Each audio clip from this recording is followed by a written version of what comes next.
I'm here outside with Grandmaster Hafner in a spot that you'll see him a lot if you're downtown.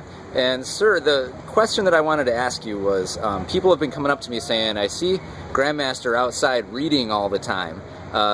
What's he reading when he's up there? So, well, sometimes I'm not reading anything. I just love it here on this street. As you may know, I really grew up here on this street. I've worked my whole life right here on this block, and so just to be out here watching people and writing things down and daydreaming, it's home to me right here.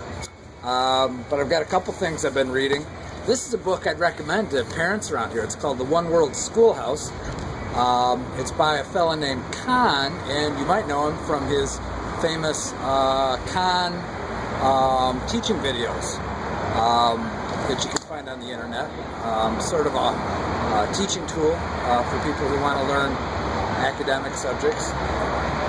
And a lot of times I've got my favorite literature anthology with me.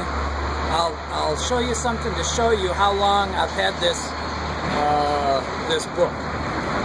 When I bought it, this was the price right here, $7.30. So if you priced literature hardcover anthologies, you'll know that that was a long time ago. Actually, I bought this in the early 1970s. But this summer I've been reading a lot of William Faulkner, who's a huge fan of mine. Hey, Dave.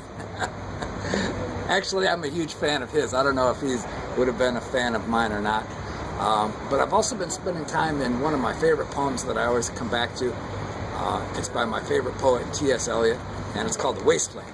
And I've been reading the poem, which I've read, many times, but also reading a lot of the literature that explains the wasteland. So T.S. Eliot, if you ever get a chance, and Main Street, always.